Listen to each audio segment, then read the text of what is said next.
Shalom saudaraku yang terkasih di dalam Kristus Yesus. Marilah kita luangkan hati kita sejenak untuk menghayati firman Tuhan hari ini sebelum kita melaksanakan aktivitas kita satu hari ini. Tapi sebelum kita mendengarkan firman Tuhan, marilah kita bersatu di dalam doa. Damai sejahtera Allah yang melampaui segala akal, itulah kiranya yang memelihara hati dan pikiranmu di dalam Kristus Yesus Tuhan kita. Amin. Saudara-saudara yang terkasih, firman Tuhan hari ini terangkat dari 1 Petrus pasalnya yang pertama, ayatnya yang ketiga. Inilah kebenaran firman Tuhan. Terpujilah Allah dan Bapa Tuhan kita Yesus Kristus, yang karena rahmat-Nya yang besar telah melahirkan kita kembali oleh kebangkitan Yesus Kristus dari antara orang mati kepada suatu hidup yang penuh pengharapan. Demikian firman Tuhan. Saudaraku yang terkasih, ayat renungan hari ini diambil dari perikop dengan judul pengharapan, iman, dan kasih. Ayat hari ini adalah ungkapan syukur dari Rasul Petrus yang mengingatkan kita tentang besarnya kasih Allah dalam hidup kita. Allah dengan kasih-Nya yang tidak terbatas telah melahirkan kita kembali, memberikan kepada kita hidup yang baru melalui kebangkitan Yesus Kristus. Dan kebangkitan ini bukan hanya peristiwa sejarah, tetapi dasar iman kita dari sumber pengharapan kita setiap hari. Saudara yang terkasih, Petrus menekankan bahwa semua ini bisa terjadi hanya karena rahmat Allah yang besar. Rahmat berarti pemberian yang sebenarnya kita tidak berhak menerimanya. Dan Allah memberikannya itu semua dengan cuma-cuma. Hidup kita yang baru adalah pemberian Allah dalam Yesus Kristus. Dalam artian bukan karena usaha kita. Ini mengingatkan kita untuk selalu mengucap syukur senantiasa. Karena semua yang ada pada kita hanyalah pemberian daripada Tuhan Allah. Saudaraku yang terkasih, kelahiran baru yang disebutkan dalam ayat ini adalah transformasi rohani kehidupan manusia. Ketika kita percaya kepada Kristus, kita menjadi ciptaan baru. Kelahiran baru ini membuat kita untuk hidup dengan cara yang berbeda. Hidup dalam ketaatan hanya kepada Tuhan.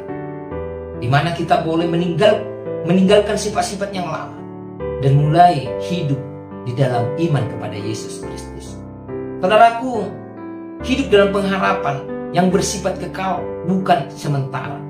Dunia ini penuh dengan ketidakpastian, yaitu penderitaan, kekecewaan. Namun kebangkitan Yesus Kristus memberikan jaminan kepada kita bahwa ada kehidupan kekal yang menanti kita di surga.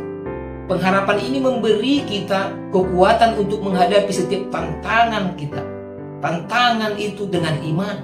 Karena itu marilah kita mengucap syukur senantiasa atas rahmat Allah yang besar kepada kita, sehingga kita telah menjadi ciptaan yang baru di dalam Kristus Yesus. Kita tetap memiliki pengharapan bahwa kita ini adalah pewaris kerajaan surga dalam Yesus Kristus yang telah bangkit dari kematian. Saudaraku, firman Tuhan hari ini mengingatkan kita akan kasih karunia Allah yang begitu besar itu, yang memungkinkan kita untuk mengalami kehidupan baru dan menerima pengharapan yang tidak akan pernah pudar dalam perjalanan hidup ini. Kebangkitan Kristus adalah pusat dari pengharapan kita sebagai orang percaya. Karena melalui kebangkitannya, kita memperoleh jaminan bahwa hidup kita memiliki tujuan dan masa depan yang penuh dengan janji keselamatan.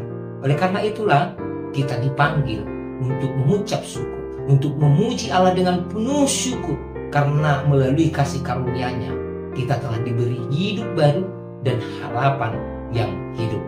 Saudaraku, mari kita hidup dalam pengharapan yang berasal dari kebangkitan Kristus itu, yang memberikan kekuatan dan keyakinan untuk menghadapi tantangan hidup kita.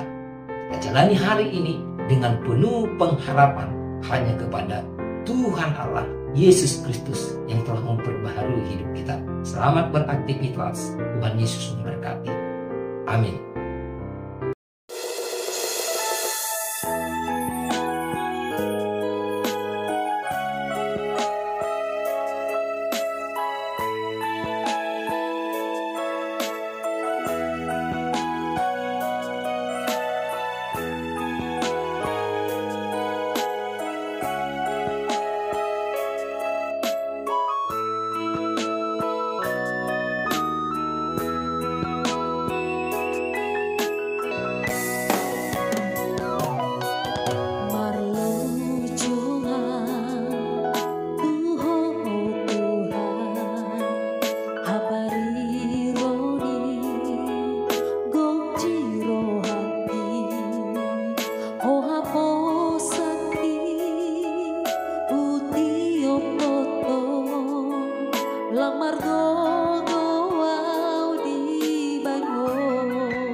ganggu rohani, oh habo sakit putih opoto lamar go au di manho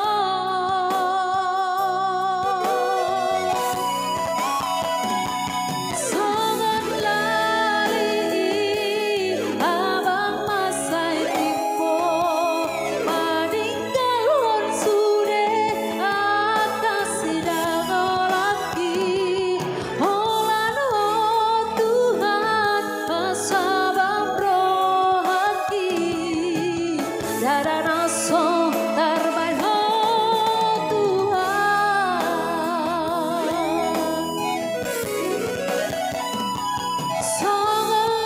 songalali abang masai tipo maninggalon sude akasih lagi olan oh Tuhan pasabang rohaki dara naso